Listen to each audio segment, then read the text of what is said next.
tema da minha mensagem é 7 pecados aceitáveis. Existe pecado aceitável? Não, né? Mas eu queria mostrar para você que muitas vezes a gente lida com esses pecados de uma maneira aceitável. Na verdade, são pecados inaceitáveis, sim. Mas talvez pela nossa cultura, talvez pela nossa incredulidade, a gente tem andado debaixo desses pecados. Eu quero mostrar para você que o pecado é um problema, mas existe uma solução para ele, seja qual for o tamanho do nosso pecado. Então, é um assunto desconfortável, mas o final é um final feliz. Você vai sair daqui abençoado em nome de Jesus, tenho certeza. Como eu falei, muitas vezes a gente acha que o pecado é alguma coisa simplesmente que nos traz algum tipo de consequência, né? Se eu pecar, Deus não vai me abençoar, ou se eu pecar, alguma coisa de ruim vai acontecer comigo. E de fato, o pecado tem consequências, e isso é verdade, né?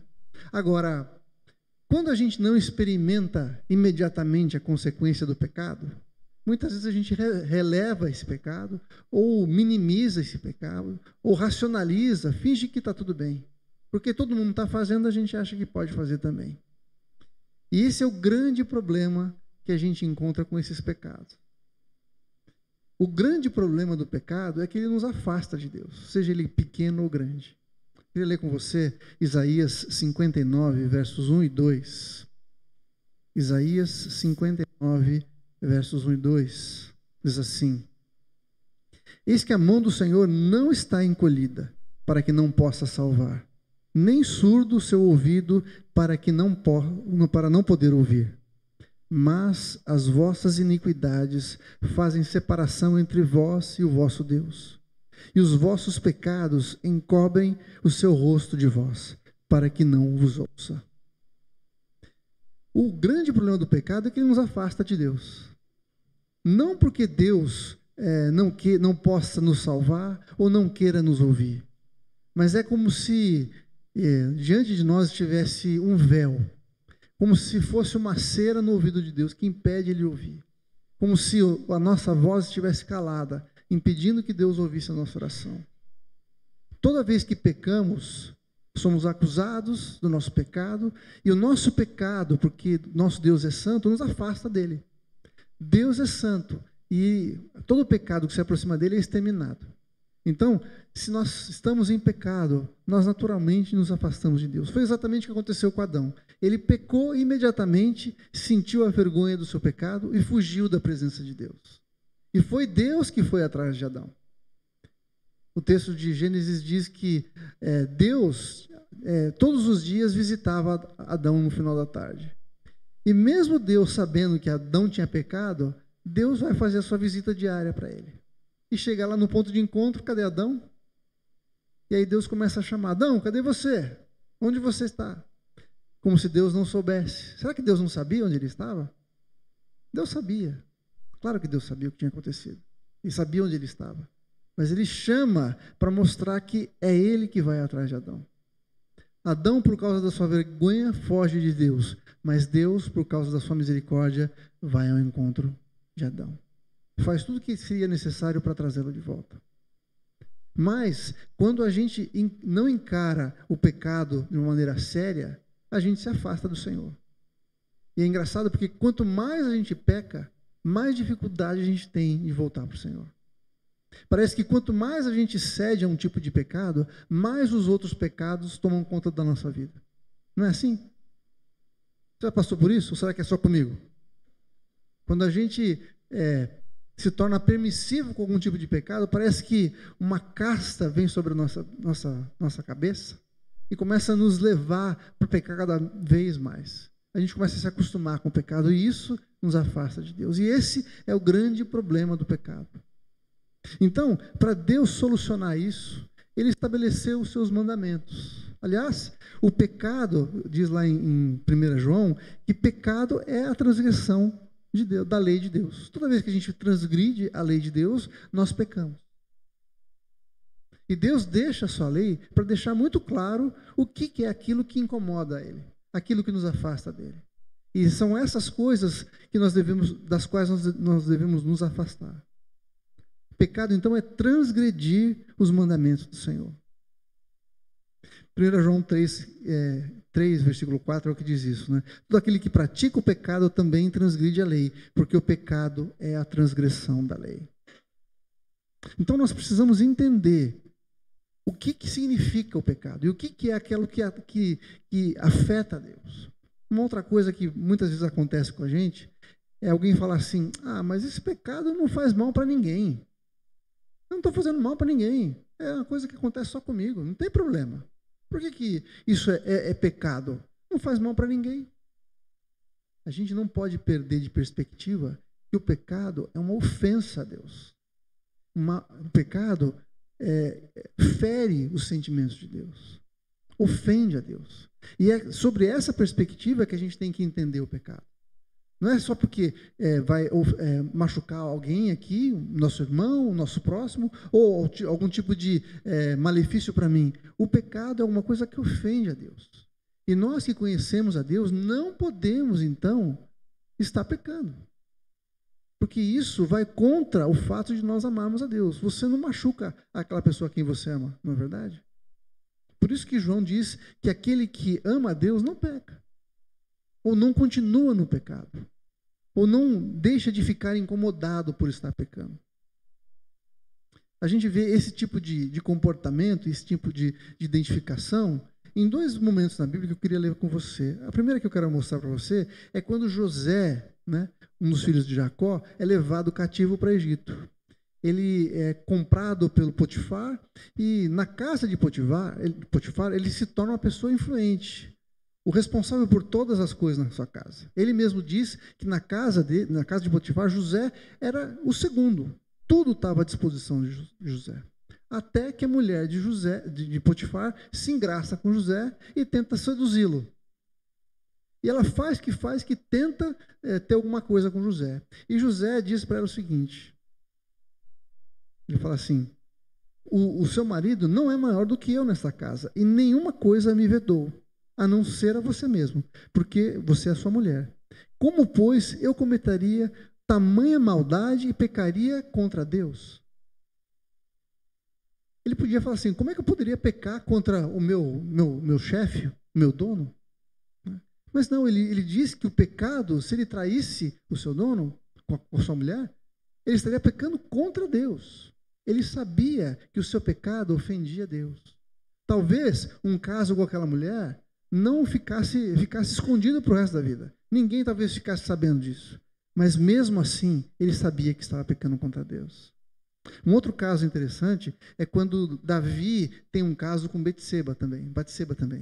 E lá no Salmo 51, versos 2 a 4, diz assim: ele se arrepende do seu pecado e está orando a Deus e diz assim: lava-me completamente da minha iniquidade e purifica-me do meu pecado, pois eu conheço as minhas transgressões e o meu pecado está sempre diante de mim, porque pequei contra ti somente, e fiz o que era mal perante os teus olhos, de maneira que serás tido por justo no teu falar e puro no teu julgar. Se você se lembra desse episódio, Davi não só teve um caso com Batseba, como fez de uma maneira de matar o marido daquela mulher, para encobrir o seu pecado. E aí, ele na sua oração, ele fala assim: Deus, me perdoa, porque eu pequei contra ti somente eu pequei. Como assim, Davi? Você matou uma pessoa? Você cometeu um adultério com uma outra mulher? Como assim você pecou contra Deus somente? Ele sabia que, em última instância, a pessoa mais afetada por aquele pecado era o próprio Deus, porque ele tinha ofendido o próprio Deus. E isso nos ensina que a gente não pode perder de perspectiva que o nosso pecado, antes de qualquer outra coisa, é uma afronta a Deus. Ninguém de nós aqui está excusado ou está desculpado de pecar contra Deus, achando que isso não vai afetar ninguém. Existe uma linha de pessoas que diz assim: o que a gente faz entre quatro paredes não afeta ninguém, não faz mal para ninguém. Não tem problema, eu posso fazer o que eu quiser entre quatro paredes. Não é verdade. Porque, em última instância, nós pertencemos a Deus. E tudo que nós fazemos que afeta e ofende a Deus é pecado. Terá consequências. Então, nós não podemos perder de vista o fato de que o nosso pecado afeta e fere e ofende ao Senhor. Deus é a pessoa em que, em primeiro lugar, a gente precisa se preocupar quando nós pecamos, em qualquer âmbito, em qualquer aspecto. Por isso que o nosso pecado faz separação entre nós e o nosso Deus. Não é que Deus foge de nós, é que o nosso pecado cria como que um muro que impede a gente de tocar a presença de Deus de nos acessar. O pecado nos separa de Deus. Eu queria mostrar para você que quando a gente fala em pecado, as coisas que as pessoas respondem normalmente tem a ver com aqueles grandes pecados, ou aqueles pecados que estão nos 10 mandamentos. Se eu perguntasse para você quais são os pecados mais graves, ou mais hediondos, ou mais terríveis, provavelmente a gente iria listar aqui os pecados que estão nos 10 mandamentos.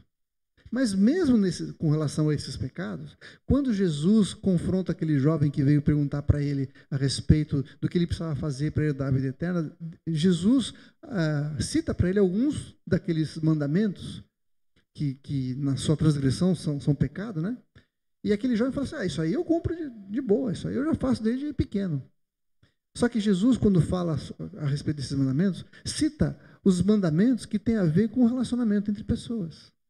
E a gente pode dividir os 10 mandamentos que Deus estabeleceu em duas partes. Aqueles que têm a ver com as pessoas e aqueles que têm a ver com Deus. Os 4 primeiros têm a ver com o nosso relacionamento com Deus. E Deus diz assim, não terás outros deuses diante de mim. Não farás para ti imagem de escultura. E nem as adorarás.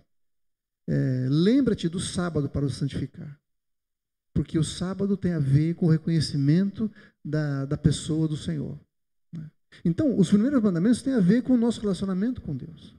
E os demais têm a ver com os nossos relacionamentos com as pessoas. E aí vem o não matarás, não adulterarás, honrarás pai e mãe, não mentirás, não roubarás, não cobiçarás. Isso tem a ver com as outras pessoas. E mesmo esses mandamentos, a gente cumpre, só que mais ou menos, né? A gente sabe que roubar é errado, mas tem algumas coisas que são muito pequenas para a gente achar que é de fato um pecado. A gente sabe que não deve mentir, mas tem algumas mentiras que a gente... isso aqui é uma mentirinha branca, isso aqui não é uma coisa assim tão grave, né? Não vai fazer mal para ninguém de novo. O nosso parâmetro está nas pessoas, não está no Senhor.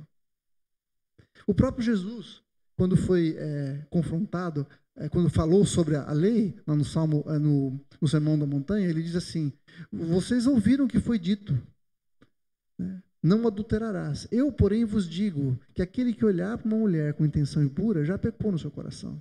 Jesus sobe a régua, porque Jesus vai ao cerne, ao propósito da lei, dos mandamentos.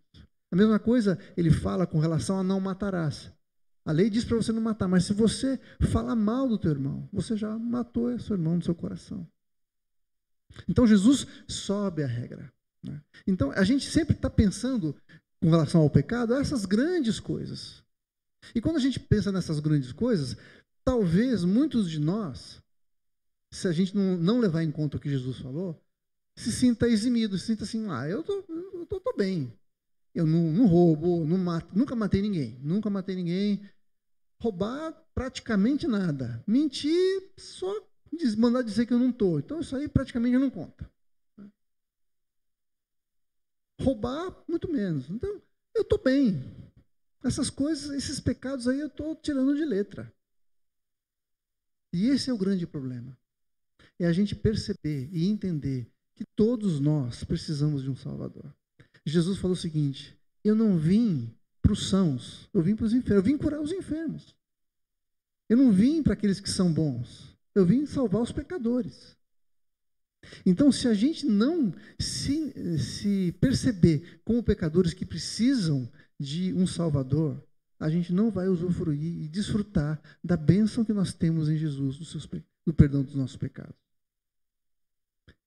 A minha palavra para nós hoje é uma palavra de alerta, para que a gente não fique enredado nesses pecados que, na maioria das vezes, a gente não diz, a gente não fala que mas a gente trata eles como pecados aceitáveis. E eu queria listar alguns deles, é lógico que não é uma lista completa, não é uma lista que abrange todos os pecados que a gente trata como aceitáveis, mas são aqueles que, no meu entendimento, são aqueles que mais nos enredam, nos prendem e impedem que a gente viva uma vida que agrade ao Senhor de verdade. Esses pecados são alguns pecados que a gente muitas vezes não dá valor, né? Mas antes disso eu queria te dizer o seguinte: será que pecado tem tamanho? Tem pecadão e pecadinho? A minha resposta para você é que sim e não. Como assim? Vou te mostrar. Sim, existe uma diferença nos pecados. Lá em Provérbios 6, de 16 a 19, diz assim: 6 coisas o Senhor aborrece, e a 7ª a sua alma abomina. Opa! Tem coisas que ofendem mais a Deus do que outras, não é isso? Então existem pecados que são maiores que outros.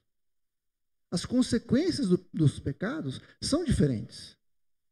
Se você roubar uma borracha do seu escritório é uma coisa. Se você roubar $1 milhão de alguém, a consequência é outra. Mas ambos são pecado. E nesse aspecto, eu quero te dizer que não existe diferença. Porque o pecado, independente do seu tamanho, ele é uma mancha que é colocada em nós e nos afasta do Senhor. Então, sim, existe diferença de pecados. E o próprio Deus diz que tem coisas que ele odeia mais do que outras coisas, com relação às coisas que o ofendem. Mas, ao mesmo tempo, o pecado, qualquer pecado que seja, nos afasta do Senhor. Então, esses pecados também podem nos afastar do Senhor, mesmo que eles sejam irrelevantes para algumas pessoas, ou a gente trate eles como aceitáveis. Tendo dito isso, eu queria mostrar para você alguns desses pecados e discorrer um pouquinho sobre eles, para nos ajudar a fugir deles e encontrar em Jesus a solução para esses pecados. O primeiro pecado que eu queria apontar para nós aqui, como pecados que a gente trata como aceitáveis, são os pecados de incredulidade e murmuração. E por que eu coloquei os dois juntos? Porque muitas vezes eles acontecem juntos. Quando a gente se torna incrédulo, a gente começa a murmurar. E ao mesmo tempo, quando a gente começa a murmurar, a gente acaba ficando incrédulo. Foi exatamente isso que aconteceu quando o povo que Deus havia tirado do Egito foi espiar a terra que Deus tinha preparado para eles. Moisés manda 12 espias. Eles vão na terra, olham a terra e voltam dizendo o seguinte: a terra é sensacional. A terra não tem coisa melhor. Tudo que Deus falou que ela tinha, ela tem. Tem mana, leite e mel, os frutos aqui são gigantes, a terra é boa, mesmo que você planta dá. Só que tem gigante lá. Então, eu acho que a gente não deve ir lá não, porque lá, se a gente for lá, eles vão acabar com a gente. Isso foi a incredulidade. Eles esqueceram de crer no poder do Deus que havia tirado esse povo do Egito. As maravilhas que Deus havia feito para tirá-los daquele lugar. Ora, se Deus havia feito antes, não iria fazer de novo? Então, a incredulidade levou o povo a começar a murmurar. A falar assim: meu Deus, agora nós vamos morrer aqui. Por que a gente saiu de lá então? Lá a gente até que estava bem, tinha coisa para a gente comer, a gente era escravo, tudo bem, trabalhava que nem camelo. Mas, pelo menos, a gente não ia morrer. Agora, aqui, se a gente for para a Terra Prometida, vão matar a gente. E se a gente não for, a gente vai morrer no deserto. Você percebe? Percebe como esse tipo de atitude são atitudes que a gente acaba tendo no nosso dia a dia e não acha que é pecado? A gente olha para as promessas de Deus e fala assim: não sei se Deus vai cumprir, não sei se é bem assim, não sei se é bem assim, né? Não sei se é bem assim. Deus vai suprir? Não sei, tem que trabalhar, tem que ralar.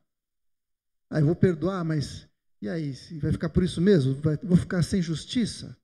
O cara me sacaneou bastante, me fez um monte de coisa errada e eu vou simplesmente perdoar? Não dá, né? E quando a gente começa a incorporar esse tipo de coisa, a incredulidade no nosso coração, começa a duvidar daquilo que Deus pode fazer na nossa vida, duvidar das suas promessas para nós começamos a agir como o povo que estava lá no deserto. Começa a murmurar, a criticar, a falar mal de Deus, a falar mal das bênçãos que nós temos recebido do Senhor. Olha, Eu tenho certeza que se você procurar bem, você vai achar um monte de motivo para glorificar Deus na sua vida hoje, agora. Agora, eu tenho certeza também que se você procurar bem, você vai achar um monte de motivo para começar a murmurar. O que você prefere fazer? Quando você glorifica a Deus, você está louvando ao Senhor. Você está obedecendo o mandamento. Cantar ao Senhor um cântico novo.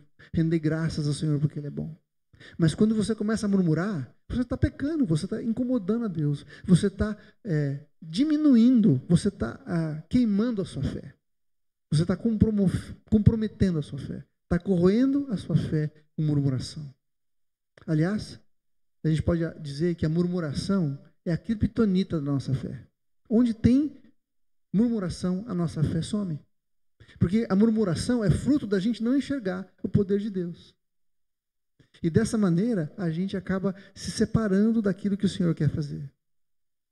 Lá em Números capítulo 14, versos 11, que é o capítulo que fala desse episódio, diz assim: Disse Deus a Moisés: Até quando me provocará esse povo? E até quando não crerá em mim, a despeito de todos os sinais que eu fiz no meio dele? Deus está falando assim: escuta, até quando esse povo não vai ver aquilo que eu fiz? Aquilo que eu fiz serve de lastro para aquilo que eu vou fazer. Aquilo que eu já fiz na vida desse povo significa que eu vou fazer de novo lá na frente. Até quando esse povo não vai crer? E em Números capítulo 14, verso 27, Moisés está fazendo uma retrospectiva da história de Israel, e ele fala sobre esse episódio, e ele diz assim: até quando, Deus dizendo, até quando sofrerei esta má congregação que murmura contra mim? Tenho ouvido as murmurações que os filhos de Israel proferem contra mim. De novo, aqui o pecado é contra Deus. Deus ouviu que a murmuração era contra ele. Quando você murmura a respeito de uma situação, você está murmurando contra Deus. Quando você reclama daquilo que você tem na sua mão, você está reclamando daquilo que Deus te deu. E isso é um pecado. E muitas vezes, gente, eu sou culpado disso. E eu acho que você também é. A gente murmura mesmo, a gente fala mal, a gente reclama. A gente não valoriza aquilo que nós temos. A gente critica as coisas que Deus nos deu, as oportunidades que o Senhor nos deu. A gente é incapaz de ver os feitos do Senhor. É incapaz de ver a mão de Deus em cada situação da nossa vida. O controle dele, a soberania do Senhor. E um coração amargo arruína a nossa fé. E sem fé é impossível agradar a Deus.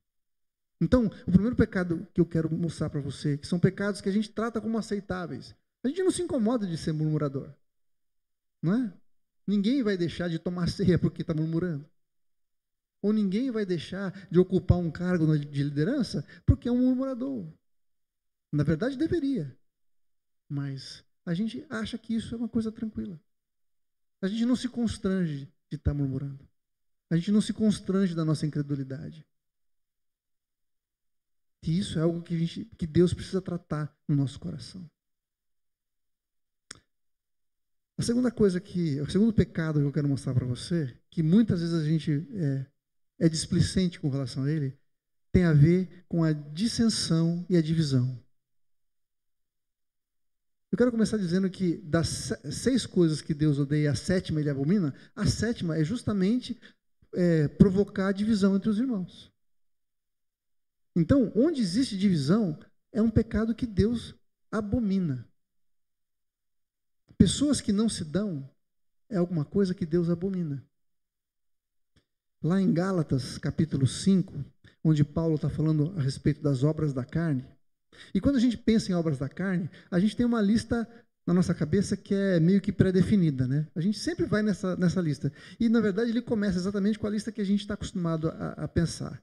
Diz assim, Gálatas 5, de 19 a 21, diz assim: Ora, as obras da carne são conhecidas e são prostituição, impureza, lascívia. Eu tenho certeza que quando a gente fala em obras da carne, são as coisas que vêm na sua cabeça. Adultério, pornografia, uma coisa desse tipo. Não é? Mas isso não são as únicas obras da carne. Pelo contrário. Ele continua a lista dizendo assim: idolatria, feitiçarias, e aí vem a lista que é a que eu quero falar para você hoje. Inimizades, porfias, ciúmes, iras, discórdias, dissensões, facções e invejas. Dessas palavras, 3 ou 4 são sinônimos, não tem diferença, é a mesma coisa. Agora, por que Paulo usa tantas palavras para deixar claro que isso são obras da carne? Porque a gente não se percebe disso. A gente acha que está tudo bem a gente não se dar com o nosso irmão. A gente acha que está tudo bem a gente ter divisão no nosso meio. A gente acha que está tudo bem a gente se irar com as pessoas. A gente acha que está tudo bem a gente ter inveja das pessoas. Não é nada assim. Não faz mal para ninguém. A pessoa nem vai ficar sabendo que eu tenho inveja dela. Não é isso que a gente fala? Mas esse tipo de comportamento, gente, é um pecado gravíssimo no nosso meio, entre nós. E isso é uma coisa que a gente precisa se atentar, porque senão a gente vai ficar preso, rendido a esse tipo de pecado, e não vai desfrutar da presença e da comunhão que o Senhor tem para a nossa vida com Ele. Como eu falei, os pecados fazem separação entre nós e o nosso Deus. Se a gente não se atentar para esses pecados, a gente vai ficar separado do Senhor. Inimizade, porfia, que é confusão, que é discussão, ciúme, ira, discórdia, dissensões, facções, invejas. São pecados que a gente releva, que a gente não dá atenção. Mas o Senhor está chamando a nossa atenção hoje, porque a gente precisa dar um ponto final nesses pecados da nossa vida. Talvez você não fale com algumas pessoas porque você não concorda com elas. Aliás, hoje em dia, com essa divisão política que a gente está vivendo, tem um monte de gente que você não fala simplesmente porque ela não é do mesmo tendência política que a sua. Está certo isso? Irmãos, dentro da mesma igreja. As pessoas não se falam, não conseguem conviver porque tem divisões ou tem opiniões diferentes. Você não precisa pensar igual, mas a gente pode se respeitar, pode enxergar no outro a bênção de fazer parte do corpo de Jesus com você. Não é verdade? Esse tipo de comportamento, gente, não é aceitável. Isso é pecado. E pecado te separa do Senhor. E hoje o Senhor está trazendo à luz coisas que estão te separando do Senhor. Se você quer ter comunhão com Deus plena, se você quer desfrutar da bênção de Deus, se você quer conhecer mais a Deus, esses pecados precisam ser extirpados do nosso coração. Um outro pecado que a gente muitas vezes releva é o pecado do orgulho. É a gente achar que a gente é melhor. É a gente achar que a gente é perfeito, que a gente faz tudo certinho. Aí você vai falar assim, não, mas eu não penso isso. Será? Será que a gente não olha para o outro e fala assim, o cara é bem fraquinho, hein? Eu sou bem melhor, eu faço bem melhor, eu não sou tão ruim quanto ele. Na média eu estou bem melhor. Não é? A gente não fala isso, eu sei que a gente não fala. A gente não tem coragem de falar isso, mas lá no fundo a gente pensa. E o Senhor conhece o nosso coração. E esses pensamentos moldam a maneira como a gente se relaciona com as pessoas. Por isso que eles precisam ser colocados à luz da palavra de Deus, trazidos à luz para serem tratados pelo Senhor, para que a gente possa se arrepender e transformar a nossa maneira de viver. Lá em Lucas, capítulo 18, nos versos 9 a 14, Jesus conta uma história a respeito de 2 homens. Vou ler para você. A partir do verso 9 diz assim, Jesus propôs também essa parábola a alguns que confiavam em si mesmos por se considerarem justos e desprezavam os outros. Olha o que ele diz. 2 homens subiram ao templo com o propósito de orar. Um fariseu, o outro publicano. O fariseu é aquele que cumpria a lei, era o religioso, aquele cara que aparentemente era o cara certinho, o cara que fazia tudo direitinho.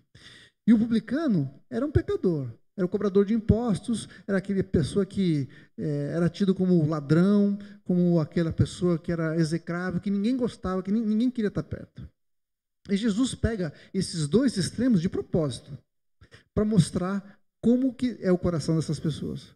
Verso 11 diz assim, o fariseu colocado de pé, orava de si para si mesmo. Ele estava falando com ele mesmo, não estava falando com Deus. Ele estava falando assim, eu sou o cara. Ele dizia assim, ó Deus, graças te dou porque eu sou o cara. Não, ele não falou isso. Ele falou assim, porque eu não sou como os demais homens roubadores, injustos e adúlteros, Nem ainda como esse publicano, esse cara que está aqui do meu lado, Deus, não sei nem o que ele está fazendo aqui, porque o cara é preta.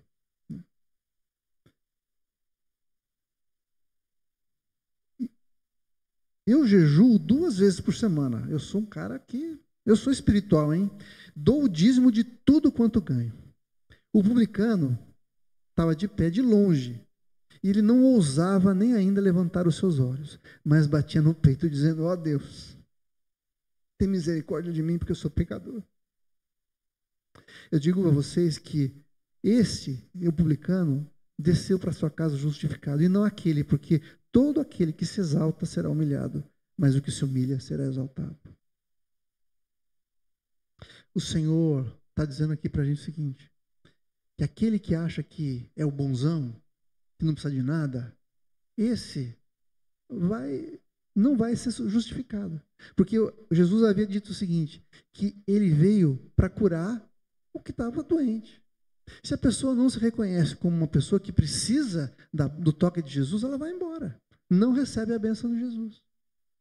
E esse publicano, esse fariseu, era exatamente essa pessoa. Uma pessoa orgulhosa, que achava que estava super bem, que fazia tudo o que tinha que fazer, que cumpria a lei, que vinha na igreja, que lia a Bíblia, que orava, que dava o dízimo, dava oferta, fazia o bem para as pessoas. Então ele era bom, ele não precisava de nada. Ele não precisa de Deus, ele não precisa de Jesus. Por que Jesus veio morrer? No meu lugar? Não preciso, estou bem. Mas o publicano, ele falou assim, Deus, tem misericórdia de mim, porque eu sou pecador. Esse fariseu deve estar falando que eu não presto, e é verdade, eu não presto mesmo, Deus. Tem misericórdia de mim. O orgulho, gente, é aquilo que nos afasta do Senhor. O orgulho nos impede de ver o quanto nós precisamos do Senhor. O Senhor quer que a gente se humilhe diante dele. Todo aquele que se humilha diante do Senhor vai ser exaltado, vai ser levantado. A mão do Senhor está sobre aquele que se humilha.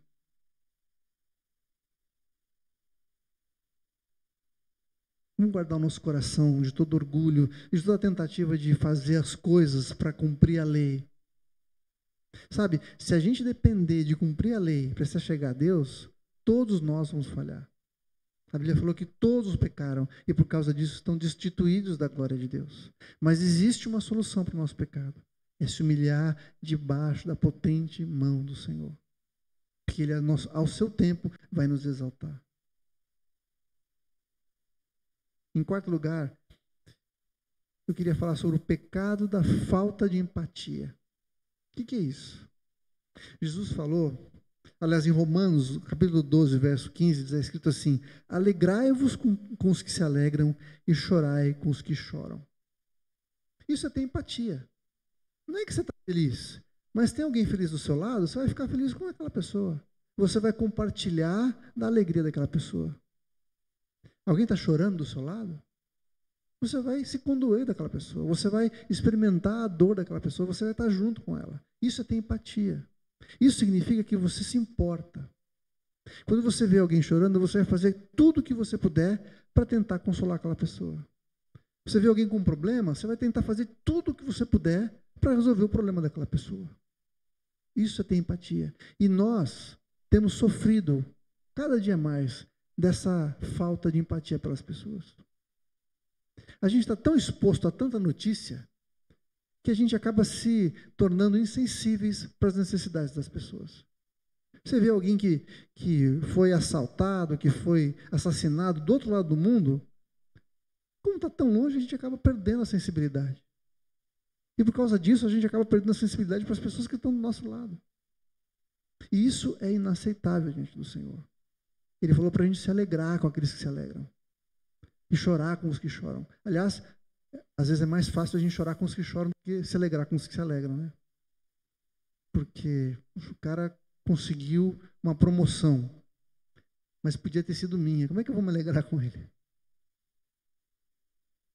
É o trabalhar de Deus na nossa vida. É a gente perceber que esse tipo de atitude é pecado, que nos leva a nos arrependermos diante do Senhor e experimentarmos o seu perdão e o poder de Deus na nossa vida, do Espírito Santo, para agirmos diferente. Eu quero sim me alegrar com aqueles que estão alegres. Eu quero vibrar com eles. Eu quero louvar a Deus por aquilo que Deus fez na vida deles. Isso só acontece quando a gente percebe que quando a gente não está agindo dessa maneira, a gente está pecando. Tiago, capítulo 2, versos 15 a 17, diz assim: se um irmão ou irmã estiverem carecidos de roupa e necessitados de alimento cotidiano, e qualquer dentre vós lhes disser, vá em paz, e pode se aquecer, vai, se farta contudo não lhes der o necessário para o corpo, qual é o proveito disso? Assim também, a fé, se não tiver obras, por si só é morta. A gente fica tão insensível que vê uma pessoa passando necessidade e fala assim, vai, Deus te abençoe, viu? E eu não vou fazer nada, mas Deus te abençoe.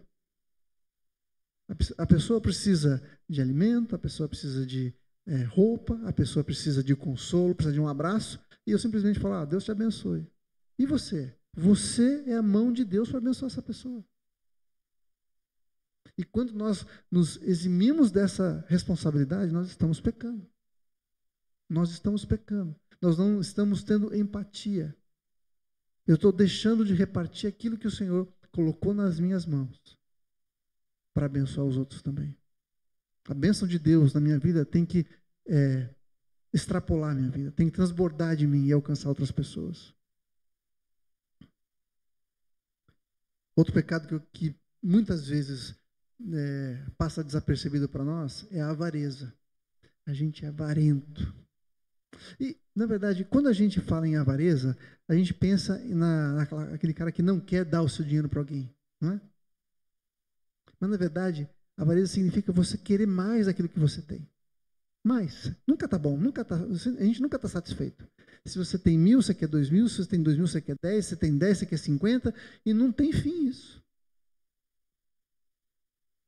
Quantos aqui viviam com um salário mínimo e falaram assim, puxa, se eu te ganhasse 2, aí eu ia estar bem. Aí começa a ganhar 2 e fala assim, já não é suficiente, agora eu precisava de 4. E se ganha 4, vai precisar de 10 e assim vai, não tem fim. Porque a gente sempre vai usar mais do que aquilo que a gente tem. Isso é ser avarento. E como isso se manifesta? Aquilo que eu li para você agora há pouco, quando a gente estava falando de dízimos e ofertas. Mateus 6, 19 e 21. Não acumuleis para vós outros tesouros sobre a terra, onde a traça e a ferrugem corroem e os ladrões escavam e roubam. A terra não é lugar para você juntar tesouro.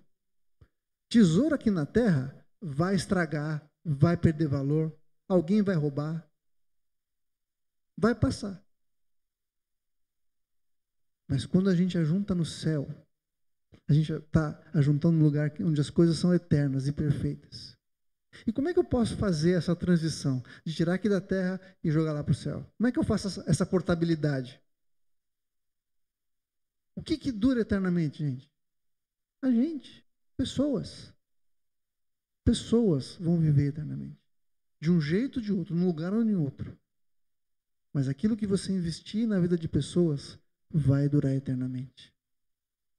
Então, quando a gente é avarento, a gente está segurando para cá.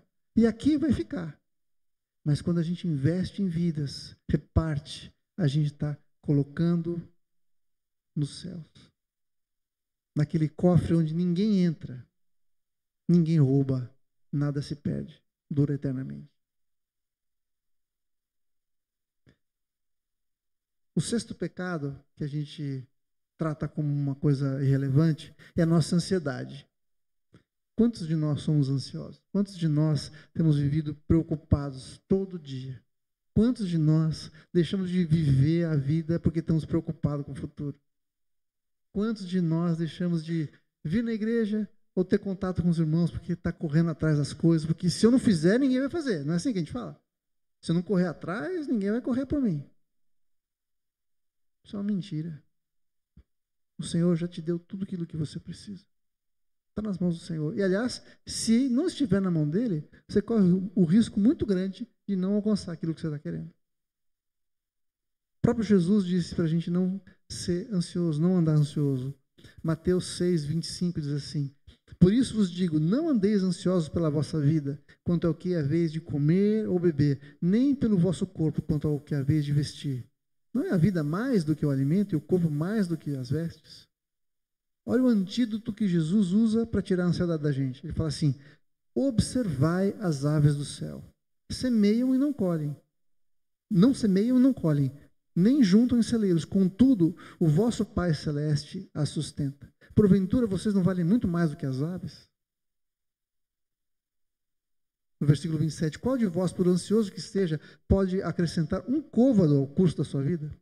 E por que andais ansiosos quanto ao vestuário? Considerai como crescem os lírios do campo.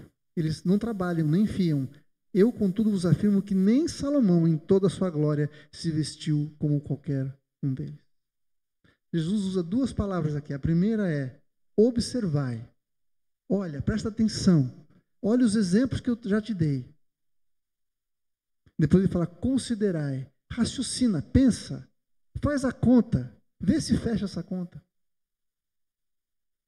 Você está andando ansioso por quê?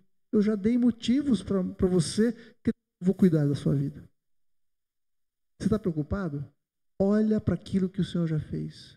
Está ansioso? Olha para as promessas do Senhor na sua vida.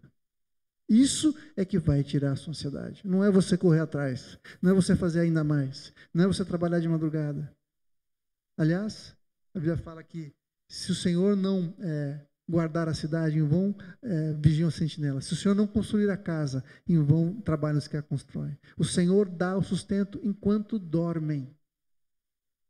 Está preocupado com a conta que você tem que pagar? Vai dormir. Vai dormir. E isso pode parecer uma loucura, mas quando você vai dormir, você está falando assim, Deus, eu não posso fazer nada, mas o Senhor pode.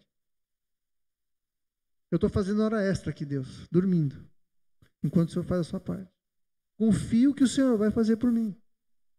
Não estou falando aqui para você não trabalhar, não é isso que eu estou falando. Mas é depender e lembrar que a provisão, em última instância, vem do Senhor. Vem do Senhor.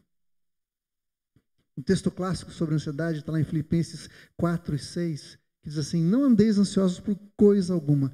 Em tudo, porém, sejam conhecidas diante de Deus as vossas petições, pela oração e pela súplica, com ações de graças. Amém. Está ansioso? Ore. Leve para Deus. Fale, Deus, eu preciso que o Senhor cuide disso na minha vida. E eu não dou conta, mas o Senhor dá. E agradeça, Senhor, obrigado porque o Senhor nunca falhou e não vai falhar. Obrigado porque o Senhor tem todo o poder, toda a provisão está na tua mão. Eu posso crer e descansar no Senhor. Por último, o último pecado que eu quero falar, é muito simplesinho, isso aqui vai durar 30 segundos. Existe um pecado que a gente releva, que é não fazer o bem. Não fazer o bem é um pecado? É. Tiago 4,17 diz assim, portanto, aquele que sabe o que deve fazer o bem e não faz, nisso está pecando. Alguma vez você já parou para pensar que isso é pecado? Se não fazer o bem para alguém é pecado? A gente sempre acha que a gente peca quando faz alguma coisa, não é? Mas quando você não faz, você está pecando também.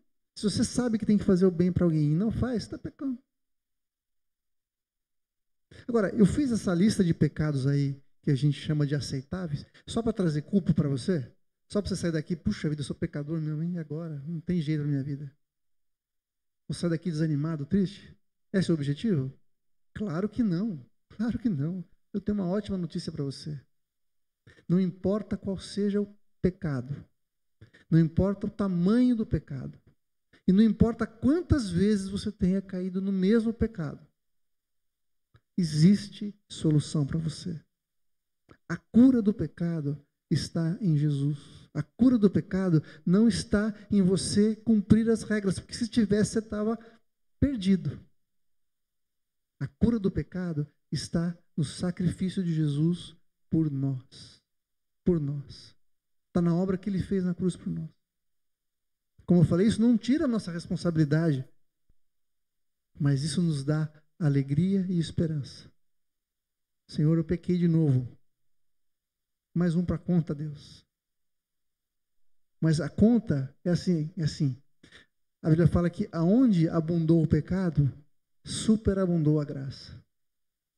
Então a conta não é o tamanho quantos pecados o Senhor me perdoou, mas é quantas vezes a graça de Jesus foi suficiente para perdoar o meu pecado. Eu não estou olhando para o tamanho do meu pecado, eu estou olhando para a graça, para o tamanho da graça de Jesus. Eu não estou olhando para aquilo que eu fiz, Eu estou olhando para aquilo que o Senhor fez. E isso traz glória para o nome do Senhor. Em tudo, o Senhor é honrado.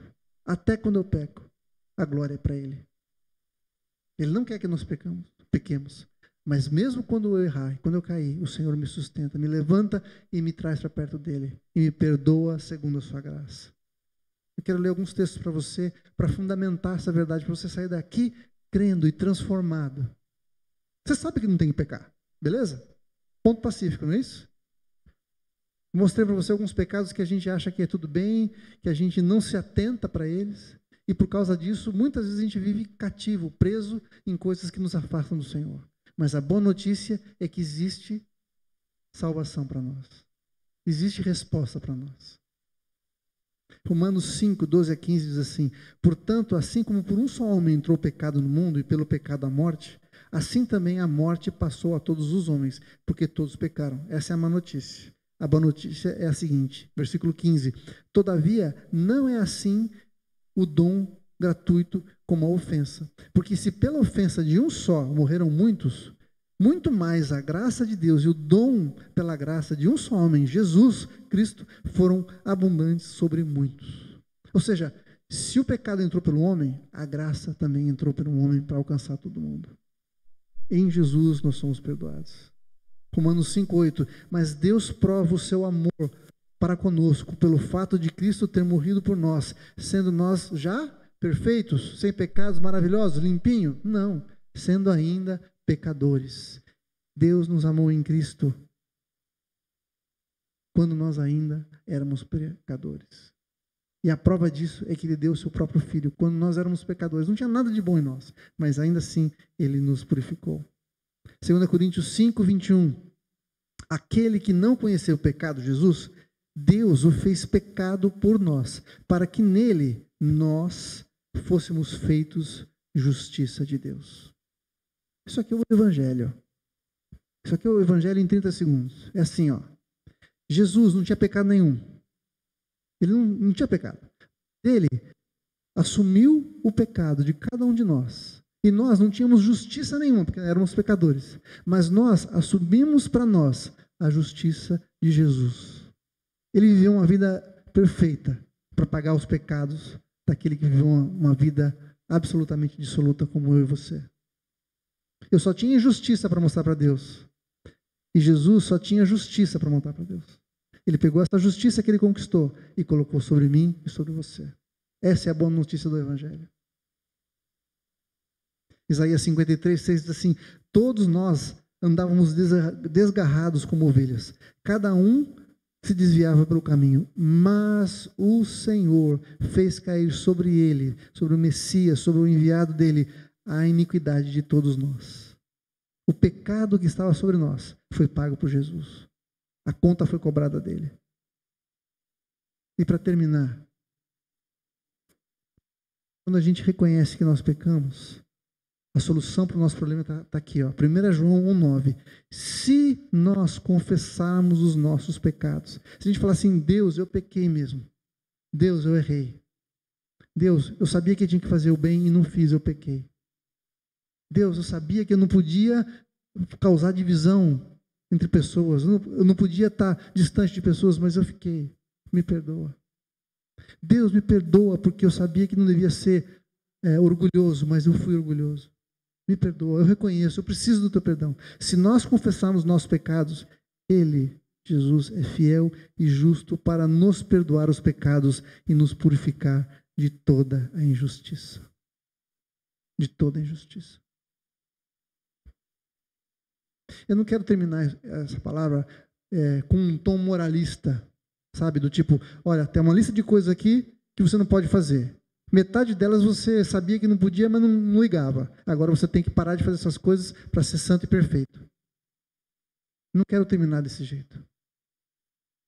Porque se você sair daqui dizendo assim, não, agora eu vou conseguir, agora eu vou me esforçar para conseguir e não vou mais fazer o que estava errado, eu vou ser uma pessoa bacana, certinha, não vou pecar mais. Eu garanto para você que você não passa do portão lá de trás. Eu quero terminar dizendo o seguinte: não importa o tamanho do seu pecado. Você vai sair daqui, você vai pecar, você vai errar, você vai tropeçar.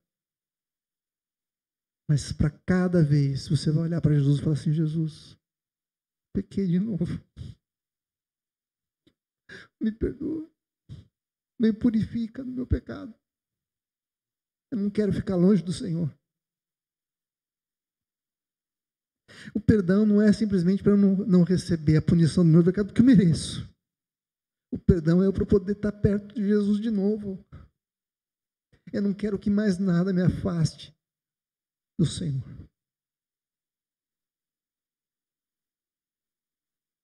Os vossos pecados fazem separação entre vós e o vosso Deus. Mas o poder, a graça, o sangue de Jesus derramado sobre a minha vida me purifica de todo o pecado. E por causa disso, eu posso com ousadia, como quem não deve nada, entrar na presença do Senhor pelo véu de Jesus, por aquele santo, novo e vivo caminho que Ele abriu para nós.